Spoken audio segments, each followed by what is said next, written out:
day, planet Earth. Michael Litten, the last DJ host to ride the vibe, broadcasting from the wicked awesome, super cool DRS ATL studio right here in Roswell, Georgia. And it wouldn't be a Ride the Vibe without Wahid Gomes at the controls, making the magic happen, because I sure couldn't do it and wouldn't know what to do. And if you're looking for a great studio, if you're located in this area, Wahid's got a great little boutique studio and does a fantastic job, and also has a publishing business, Verde Music. So if you're looking for a way to make some money while you sleep on the publishing side, you want to hook up with Wahid. At any rate, I am super stoked to have Kevin Kugel on the show. And Kevin has always been a lover of all things blues with a touch of Southern rock and Texas twang all mixed together. Man, into one tasty rock and roll stew. Love it. His self-proclaimed CD, Circle Back, was released in 2023. And his next CD, Lucky 13, will be released sometime this year. All of them handcrafted with his A-team, which we're going to talk about, session player friends. And these records are a testament to his influence from Trower to Stevie Ray, Billy Gibbons, and Dwayne Allman. So super stoked, Kevin, to have you on the show. Happy to be here. Welcome. You're calling in from Marion, North Carolina. That is correct. Right up in that Asheville area, very hotbed of microbrews and such. Oh, yeah, and beautiful country. Wake up and look out and see the mountains. It is indeed. And you moved from Iowa, so those mountains are a big treat, aren't they? Yeah, it's different. There's no straight roads here. I found that out. Well, as a Harley rider, though, that's a good thing, right? Oh, yeah. Yeah. I love it. Well, for your fans that are Legion and are growing and will continue to grow when they get a taste of this great album, Circle Back, but may not be familiar with Ride the Vibe, the way we roll the show is, I like to call it like an old-fashioned, CD listening party format, or at the 30,000 foot level, kind of a digital liner notes, back in the day where we'd stack the albums on the turntable, and then we'd get the liner notes out and garner just a plethora of information, which, unfortunately we're not getting anymore. But so we're going to play 6 of your songs off the Circle Back CD. We're only going to do a couple minutes because we want the listeners to go to kevinkugelband.com and actually buy the CD so you can make some money. That would be great. Yeah. Or they can, do Spotify a zillion times and you make 10 cents or something like that. But so www.kevinkugelband.com.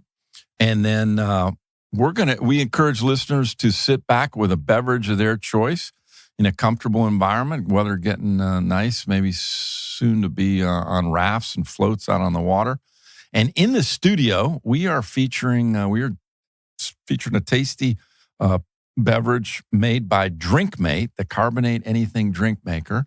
And they're out of Michigan. And they've got, they have a competitor, but their competitor does not carbonate anything. So DrinkMate really, does juices, teas, ciders, recarbonates sodas and beers, carbonates wines and spirits, directly carbonates cold drinks, no need to dilute with soda, carbonates pre-mixed drinks, if you're into that kind of thing. And really is just amazing. We've been using it here for a while and we love it. And they're a nice, nice sponsor for us and very generous. And again, very innovative with the way they deliver their products. So if you're looking for a way to get yourself off those toxic sugar-sweetened beverages and looking for an alternative, DrinkMate, carbonate up your water, your teas, etc., and then also reduce your carbon footprint with not having to recycle all that plastic. So we're excited about DrinkMate.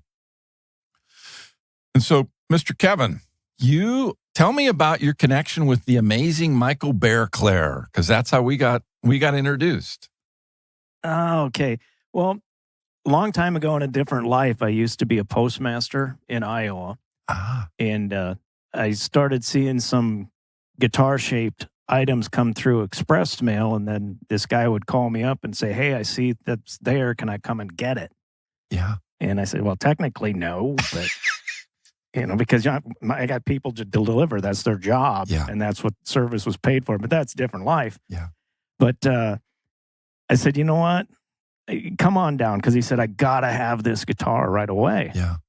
So you come down, but the deal is I get to see what it is. Oh. We hadn't even met. But anyway, came down, and he's getting these great guitars, like a Merle Haggard Telecaster, a B.B. King, Lucille. Yeah. And the black Strat from the guy in Pink Floyd. Oh, my God. And I'm saying, what's going on, man? He goes, well, I'm a guitar player. And I said, well, I am too. Yeah. And he invited me to his house. It just is to meet. And, we talked, and I'm seeing all these CDs and things on the wall. It's like, you know these guys? Yeah. No, I work with them. Whoa. Okay. And, to fast forward, we had a little project going where I was in a tribute act, AC/DC. Yeah. And I dressed up like, Angus or whatever. Yeah. He came out to see us and decided that, hey, I'm interested. And then he and I ended up tracking some stuff for that project. I was doing guitar solos with him to do music for our advertising and promo. Yeah. And we just worked well together. And I told him, I write songs. I got a bunch of stuff. Yeah. And he said, let's do an album. I love it. All right. So we kind of got together on that, and would fast forward. Took us about 5 years to actually get it going, just for timing. Right. And last January, we sat down and started doing some demos, and it just went from there. And it's crazy what happened between January and the release date in December. Yeah. How much we got done. And done well. I mean, really special stuff. Thank you. Well, he says you are a monster guitarist, so that's a high compliment from a fellow guitarist. And I think it's only fitting that we cue up, if we could, Wahid, the first track off of the CD Circle Back, which you can get and go out and buy. Come on, y'all. Spend a couple bucks on some original music from Please. KevinKugelBand.com. But we're going to hear Only in My Dream. And we're only playing a couple minutes, y'all, because we want you to go out and buy it.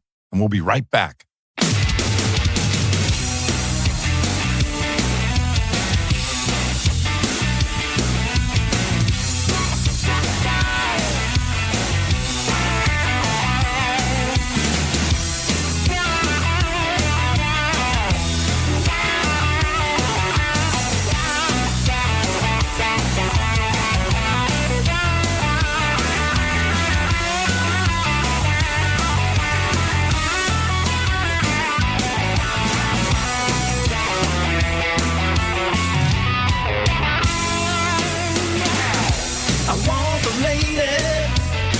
She can drive me crazy. I don't really think she knows what she's doing to me. When she walks a walk, her body starts to talk to me.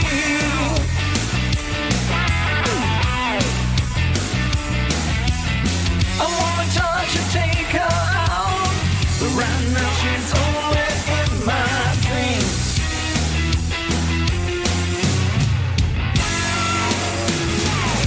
She's the one the boys talk about. She's got the kind of lips they turn me inside out.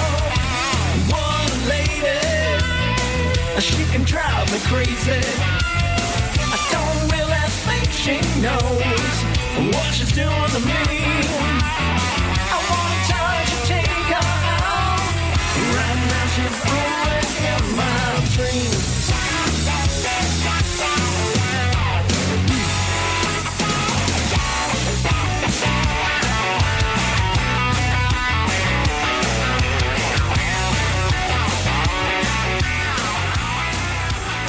That is Only in My Dream. That's the title track off of Circle Back, which you all are going to go out and buy. I know, because you've been cooped up for a couple of years without being able to see music, and these poor musicians haven't been able to gig, and they haven't, been able to sell their CDs, et cetera, et cetera. So, and Kevin, you were talking. Well, let's talk about your A team that you put together for this project with Michael Bearclair. Well, it started out, I had a friend of mine, Chris Klunder, was doing some demos with me when we first started this project.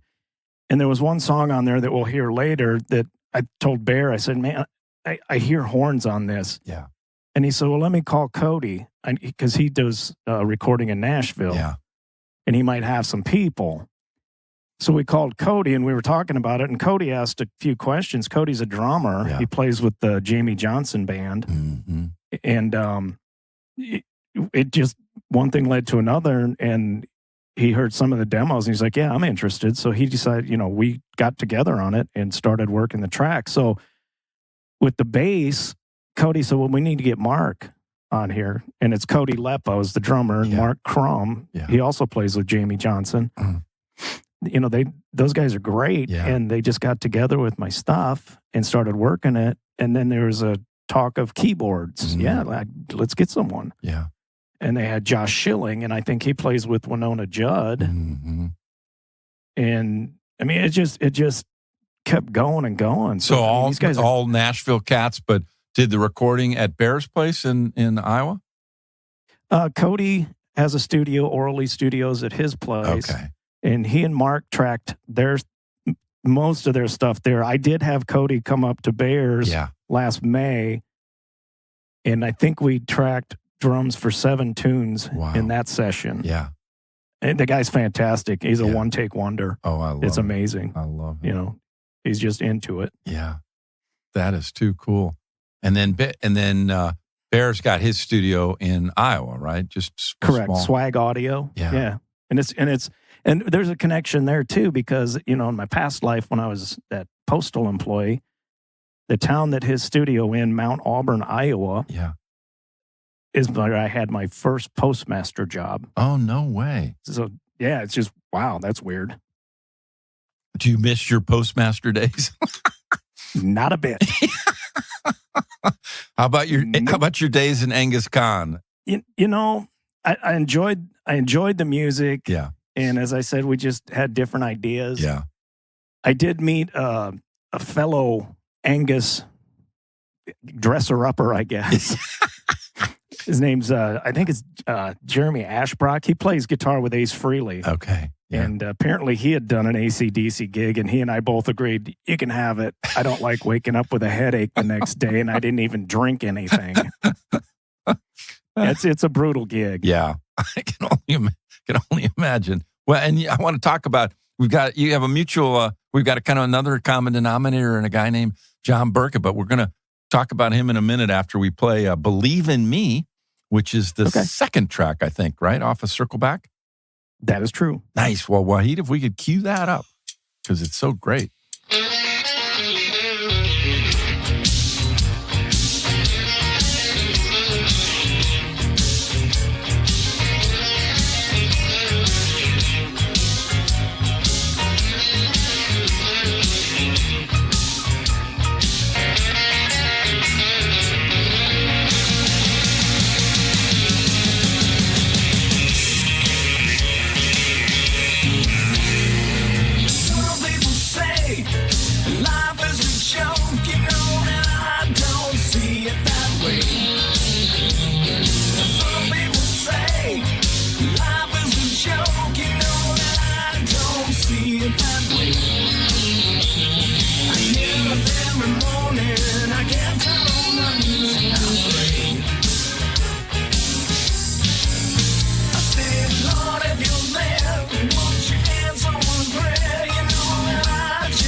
You are back on Ride the Vibe with Michael Litten, the last DJ. Just having a gas here talking to Kevin Kugel. and playing tracks off a Circle Back. That was Believe in Me. And you wrote the lyrics, Kevin, in 95? Yeah, I did. That's crazy. You know, and that's part of the reason of this album being called Circle Back. Every song on this album was written 20, 25 years ago or more. Wow. I love that it. particular one, like I said, the lyrics were written for a different version of the song that had more of a Pink Floyd vibe with an Eric Clapton tone guitar solo on it. And I still have that demo from 95, and I'm probably going to record it again in that manner. But I was in the studio with Cody Leppo, the drummer, and he's, like I said, one take wonder. He had everything done that I had planned. He's going, well, you got anything else? Yeah. It's like, sure. So, I said, I wanted to shuffle on this album. Yeah. Just a blues, like an SRV type shuffle. Yeah. And I said, well, here's kind of what I'm playing with. So that's the arrangement. And he's like, you got the lyrics? I said, well, I'll find some, And that's how that one came together. And I really didn't know what I was going to play on it. Yeah. And I left some space on purpose because the original version didn't have any keys on it or anything. Yeah. But I just felt I needed that. Yeah. And, I play in a cover band in Iowa called Redline. Okay. And I started that in 1982, and it's all my high school buddies, and we're still at it. Yeah. Just, random gigs here and there. But we did Stevie Ray's Pride and Joy. Oh, love it. Yeah.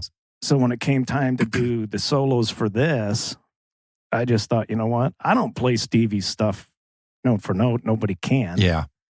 And but I'm very comfortable with that vibe and that feel. Yeah. So I thought, I'm just going to play the stuff that I play with Redline on this and see what it looks like. And, well, I think it worked. I love it. Yeah, absolutely works. And then the keyboard player, you mentioned him, I think at the top of the show. Josh. Okay. Josh Schilling, yeah. Schilling. He, I reached out to him. Originally, I talked to Paul Guerin from the Choir Boys band out of England, and Keith Weir, their keyboard player. They were going to maybe dabble on this with me, but their schedule was just so wacky that they just didn't have time. And I was looking at the deadline. So we said, well, let's just see if Josh will do it. And I never met Josh at the time. Yeah. And we sent him the tracks, and he said, well, I got to get off the bus. He was on a tour. Mm-hmm. And within a day and a half, he had that done. Wow. And I was like, this is crazy. Because my wife and I were actually going to a fiddle festival thing, like a bluegrass thing out here. Yeah. And Bear sent me this track that he had done. So I plugged it in the car and listened to it. It's like, oh my God, I don't even know the guy. I didn't even tell him what I wanted. And that's perfect. That's exactly what I wanted. Wow. Well, they're professionals, man. You mentioned her twice now, so I got to bring her up. But your wife is a grade school sweetheart. Just give a shout out to her. Just touch on that just a minute, because it's such a great love story. Well, she and I met in second grade. I was the new kid, moved to town, and we lived out in the middle of nowhere. Yeah. And I got on the bus, and that's where we ended up meeting. Wow. And we stayed friends throughout high school. Yeah. And, did a lot of stuff together, but never dated per se. But we were always aware of each other. Yeah. And she graduated high school at mid-year or whatever and moved out here right away. Well, then I think she went to college for a semester in Iowa, but moved out here. And then I went on the road with the band, and we just totally lost connection. I didn't have any way of contacting her or anything. And then about 35 years later, she found me. Wow. And, now, how'd she find you, Kevin? Through the magic of the internet. Yes. And she knew that I played in a band called Redline, so she looked it up. Oh, there's Kevin's number. I wonder if it's the same. Wow. Look at that. So, I mean, she reached out, and it just worked out, And offline, you were telling me the story that she didn't think she'd like you during your days when you were. Well, we were different people, and we still are, obviously. But she was just laughing. She goes, looking at those photographs of you. I mean, I used to wear the spandex and the long hair and, the wannabe hairband thing. She goes, I don't think I would have liked you back then. So it was good you had that break. Yeah, but the thing is, I'm the same person on Right, the inside right. now as I was back then. I just had a different appearance. Right, just different look. Wow. Yeah. It's all cool. I love that. It's all cool. Well, I want to talk about, so your formative years, how'd you come to the guitar? How'd the guitar come to you? Well, actually, my mom and a neighbor from across the street, in this early 70s, would sit every once in a while and just, play acoustic guitars. Each of them had some cheap acoustic guitar, which I still have that guitar. Oh, man. It's non-functional now, Yeah, but yeah. I have it. But they just started playing, and then I had an older brother that kind of picked up on it. My younger brother, he started playing bass and stuff, but never really finished it up. I mean, he's good, and I encourage him to keep going. Sure. But my older brother and I really kind of took to it, and he got an electric guitar, and it's that same brother thing. Don't touch my guitar stuff. And yeah. Kind of like, talking about Stevie Ray and his brother, I mean, that they had that sort of a bit of that rivalry, didn't they? Yeah, the older brother, man. Yes. Don't touch my stuff. Yeah, yeah. And it's interesting, and unfortunately, my brother passed a few years ago, and he was a great guitar player, had his band and albums and such, but we never really played together, and that's sad. I did a couple solos on one of his projects, and I had a song written for him that I wanted him to play on, and we just ran out of time. Yeah. And it's sad, but it was motivational, and inspirational. He'd play in a town that I'm playing in, and it's like, crap, I got to run over and check out my brother. So I'd get like 5 minutes to watch him, and then I got to run back and hit the stage, and then he'd come over and watch for a few. And so very similar to Stevie Ray and his older brother in that regard. That's crazy. Yeah, but they're better than us. Oh, man. Well, any opportunity to augment in any of the stuff your brother did to one of your projects? You know how they do that kind of post. Well, he's very, I don't know eclectic. Yeah. I mean, he'll play straight up rock. He'll play country. He'll play blues. And he just had a knack for it. Mm-hmm. And I actually listened to two of his albums while I was traveling back from Iowa this week. I have them on my little device. Sure. It's like, I'll give him a listen. And it was with that intention. It's like, is there anything I can steal from him? Yeah, yeah.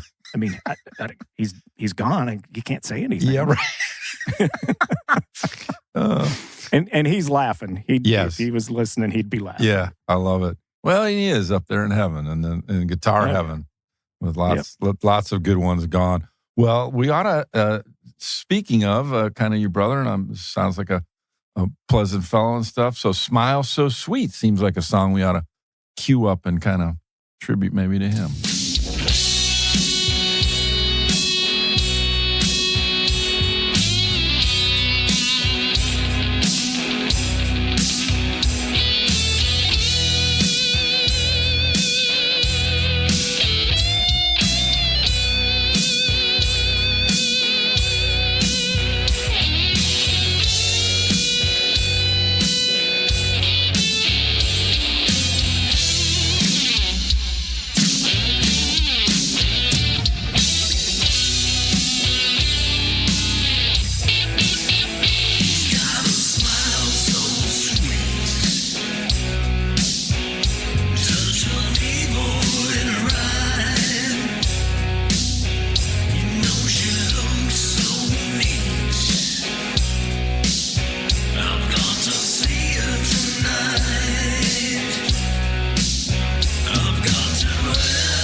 That is Smile So Sweet by Kevin Kugel Band off his album Circle Back.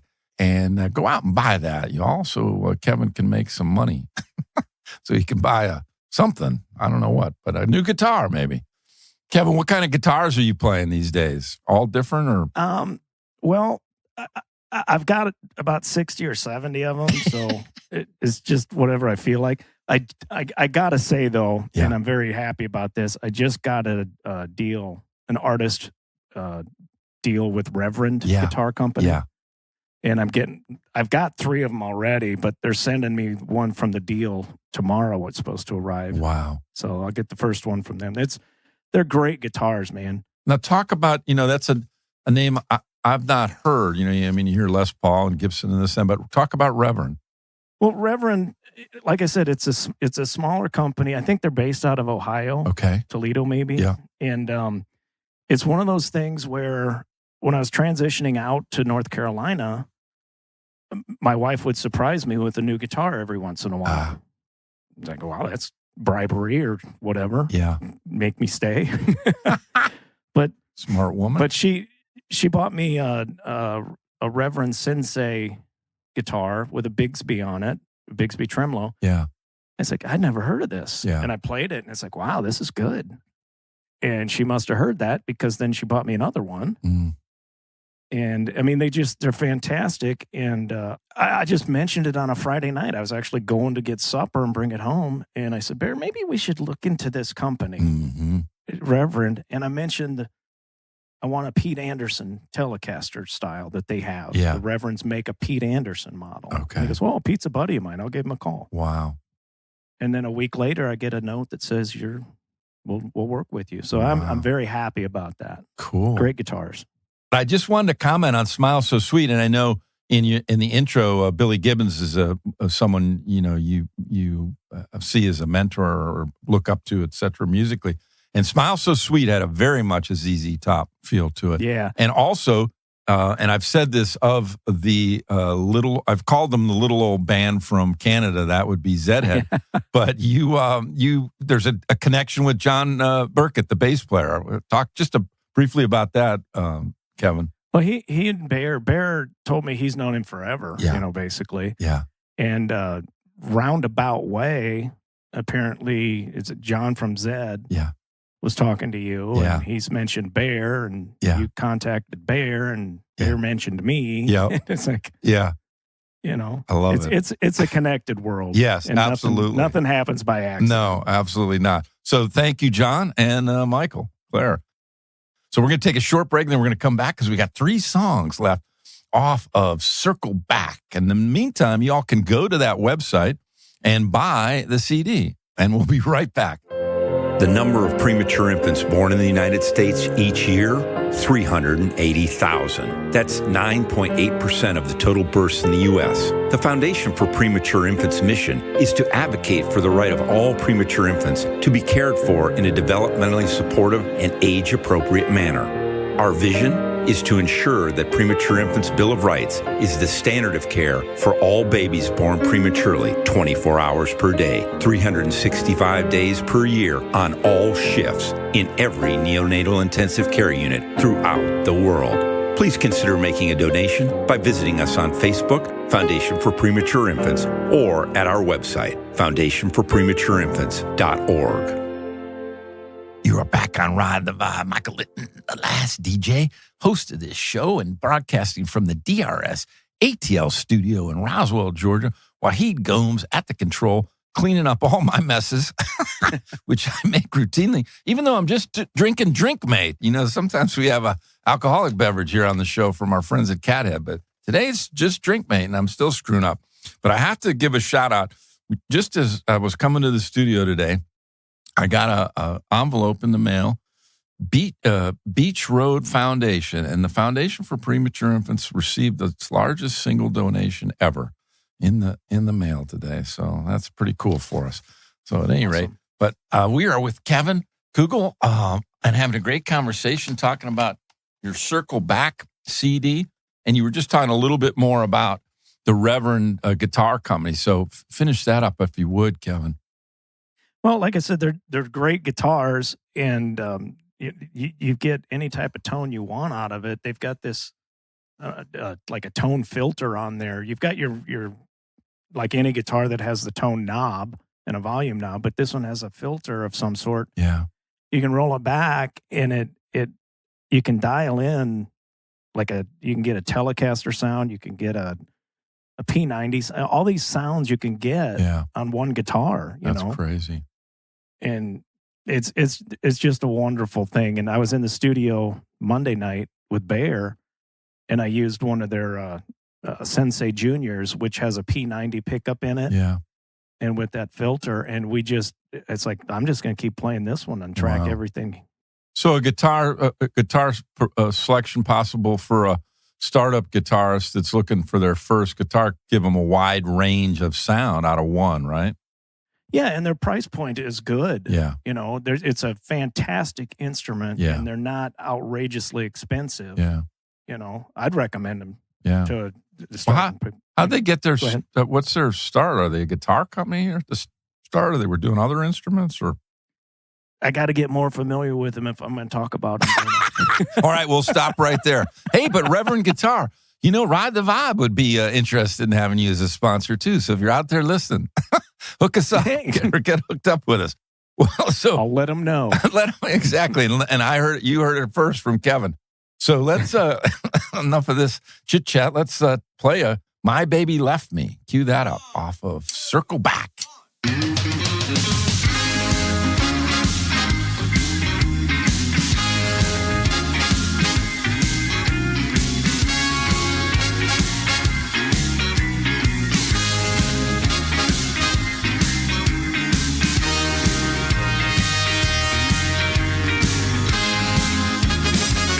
My baby left me, and I was scared to death.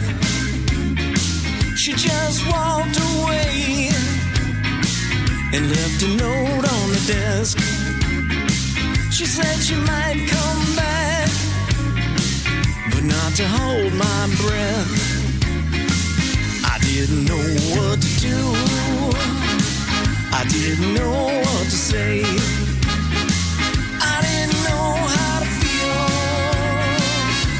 She walked away, so I got down on my knees and I began to pray.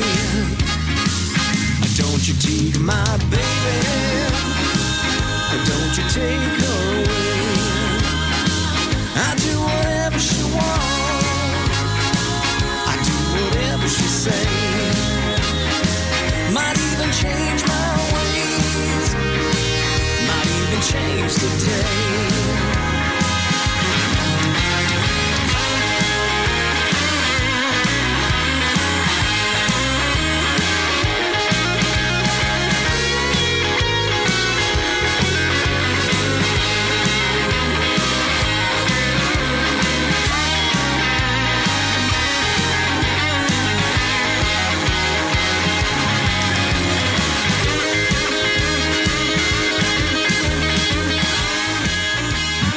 Baby Left Me. I love that. That is a great song, and that is off of Circle Back.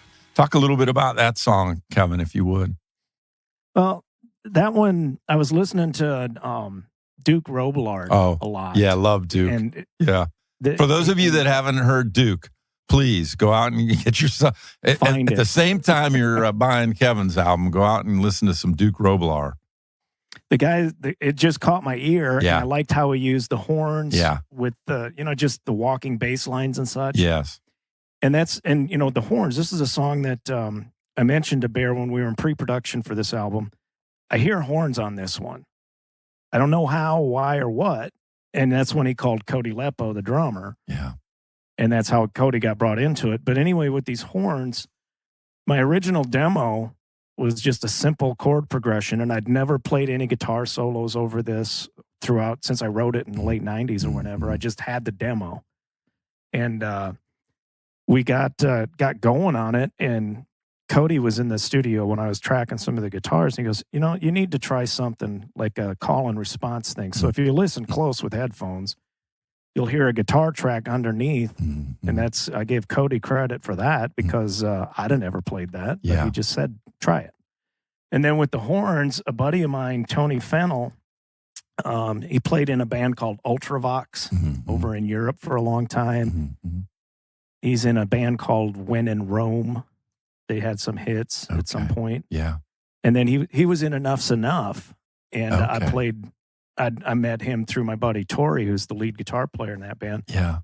And Tony is just an all-around musician. He writes, he plays bass, he plays guitar, he sings like a bird, and he arranges, he does movie scores, he does everything. And I called him on a business question about this album project, and he asked me, so what do you got? Can you send me some stuff? So I sent him this and the last tune that's on the album that we're not going to play today, but that's cool. Yeah. But I said, man, I'd really like to get some horns on this. And he goes, I do that. Oh, wow. Yeah. Okay. So he did the horns for me on this. It's like, this is crazy. I love it. And talk, we touched on a little bit when we were playing that great song, but so you wrote this stuff 95. So it was a sweet spot creatively for you, but then it just sat. And then now you full circle or circle back, if you will.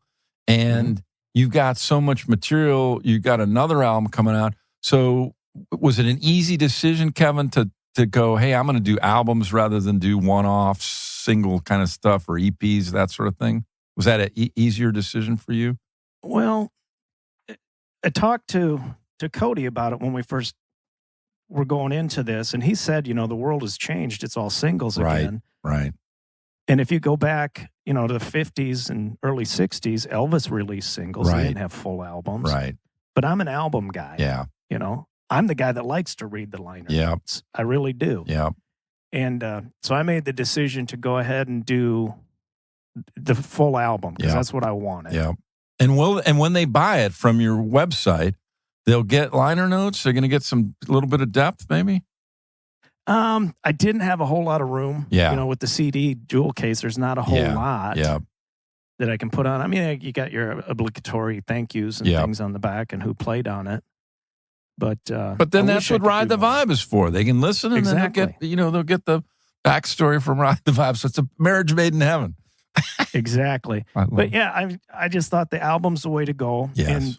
And Bear has a lot of insight. And Cody actually asked me after we wrapped up in May for the session he came to Iowa for. He and I were in the drum room, and he goes, so what's your goal with this? Because I had just met him that day, And I said, well, my goal is to get this finished, get it released, maybe sell enough copies so I don't lose money, maybe, break even. And I wanted to take November, December this past year off and then start it up in January again. Well, I just started it up in October instead. Wow. And I didn't get January and December off because I was on a writing streak again for the next project. And I've got 16 songs. 12 of them are demoed already. 5 of them I just did all the rhythm tracks on Monday.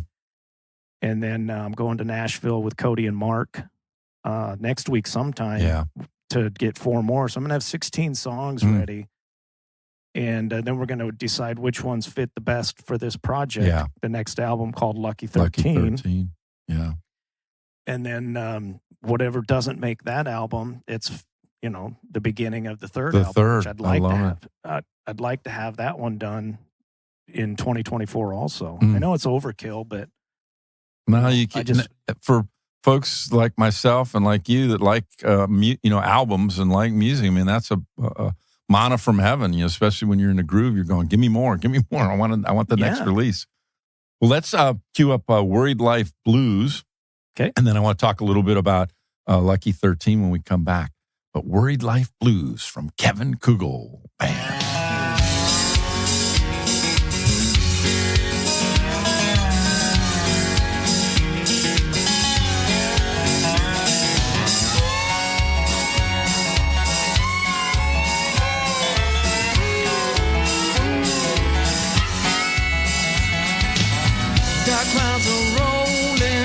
Dark clouds are rolling across the sky.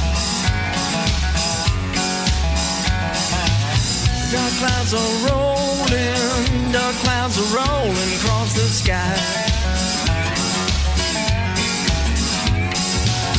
I've got to leave here, I've got to leave before I die.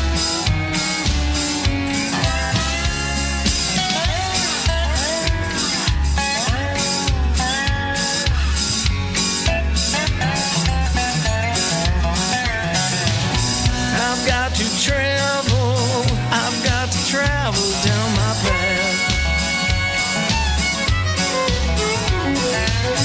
I've got to travel, I've got to travel down my path. Each step I'm taking is one step further from my past. Worried life blues ain't got a hold of me no more. Oh, no more, no more. Worried life blues ain't got a hold of me no more. All these worried life blues, it's time for me to shut that door. Take it, Randy.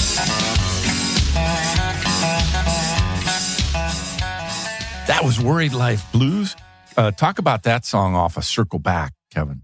That's a song that I did in my basement recording studio on my Tascam 4-track with cassettes. You know, that's where most of this stuff came from. Wow. But I'd been listening to, I think it was Jimmy Page and Robert Plant were going to release their Walking to Clarksdale or whatever album. Okay, yeah. So I'm reading a bunch of articles because I'm that guy. I like to read up on stuff. Yeah. And Jimmy Page always used open tunings, and it just freaked me out because I could never learn how to play his stuff. And it's like, well, duh, he's using different tunings. Mm-hmm. So I figured that out. Mm-hmm. And I put the open tuning on, and the opening riff to that song is what came out. Wow. And it was the vibe was supposed to be kind of like Zeppelin 3. Yeah. Yeah. Some of that acoustic stuff. Yeah. And, you know, we tracked the guitar on a 125-year-old guitar that I have. Oh, my gosh. Family for a while. 125 years old? Yeah, it was built around late 1890s or early 1900s. Oh, my somewhere gosh. How'd you get a hold of that? What's the story behind that? It's a family thing. I mean, it's just, and actually it was in my attic for 30 years. And still in playable shape? Well, I had to do a little work on it. Right. But, I mean, I set the neck better, and it's basically a Martin. Yeah. But not a Martin. Yeah. And maybe it is. I don't know. Yeah. But wow. It sounds great. But anyway, I did the open tuning when I wrote the song, and it was supposed to just be like a Braunweier stomp or whatever, however you pronounce that. Yeah. And I told Bear I hear, and this is weird, I tell him what I hear, and he does it. Whoa, that's awesome. But I said it. So he's like your musical muse. Yes, we work well together. But love that. I told him I would like to hear like banjo and maybe a mandolin. Yeah. And he's like, well, maybe a fiddle too. And Cody, drummer, says, well, I got a dude that'll play stand-up bass on that. Oh, my gosh. And that's Tim Crouch, who did that. He played the stand-up and the fiddle on that tune. And we got it all done to that point. And then that intro part with the dobro slide or resonator. Bear said, I hear that. And I said, and there's one hanging on this wall in the studio. And I said, that's great. You hear it, but I don't know how to play it. And he goes, don't worry, I got a guy. Oh my, Bear's got a guy. So he called up his buddy Randy Coors, and I think he works with Dolly Parton and everybody else down there. Yeah. But so Randy said, yeah, I'll do it. And dropped that resonator on there, and that just changed the vibe of the song. And it's like, I love it because I'm not the guy that has to play everything. Yeah. I mean, I wrote the song. Let's see where you guys can take it with me. With it. Yeah. I love working with those guys because they are professionals. Yep. And they bring in so much musical knowledge that it just, I become a better musician just having them on this album. Makes me feel good about it. So I think I've got the answer from what you've just described throughout the conversation, but I'm just going to confirm it. It sounds like you very much are an empty cup when you go into the studio, as far as you've got the song written, but you're just totally receptive to input, which I think makes for a great project. I mean, some people, I guess, would go in and they're very dogmatic about how they want it and exacting and this and that, but that doesn't sound like it's you at all. No, I mean, I've got my ideas, Yes. and I know what I want, and I know what I want, and I know how to get it, I guess.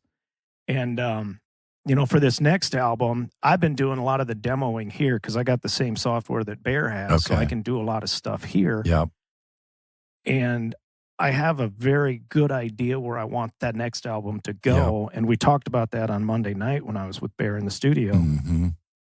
Because he's like, well, we got these 5 tracked with the rhythms, and now you can work on the solos. I said, I already got them done. Yeah. It's just a matter of getting them recorded again. So on those, I know what I want. But on one of the tunes, he did point me in a different direction. I had a song that had a ZZ Top feel. Would imagine that. Yeah. And Smile so sweet. Yeah. But we were doing that, and we were looking for a guitar tone, and I was using the Reverend Sensei Jr. with a P90 in it. And we just dialed up an orange amplifier, and I'd never really used them. And it was just this ratty Rolling Stones type sound. Mm-hmm. And I said, let's track it and see what happens. And that was cool. That was definitely not the tone I started with. Yeah. But when he gives me an idea, we run with it. Yeah. And if it works, we just scored. If it doesn't work, I already know what I was going to do. Yeah. So. You could default back to that. Right. But I'm open to suggestions. Yeah. I love it. Well, I want to, we're almost at the top of the hour. The conversation is flying by. We can certainly do another hour, but I want to cue up Don't Bite the Mailman. But then I want to talk about the title Lucky 13 and how you came to that and when we think we can expect that. Okay. So Don't Bite the Mailman off of Circle Back, Kevin Kugel's debut release.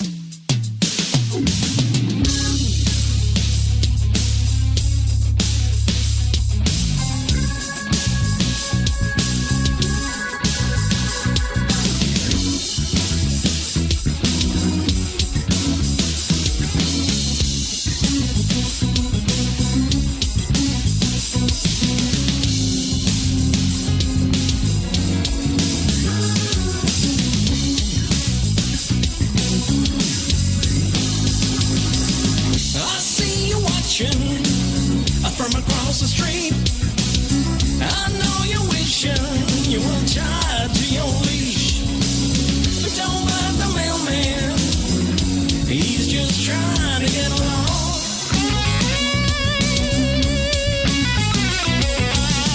Don't bite the mailman, because you know it would be wrong.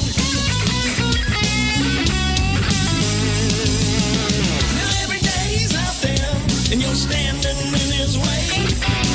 He's tied to the mailbox. He knows you ain't there to play. Don't bite the mailman. He's just trying to do his job. Don't bite the mailman, because you know it would be wrong.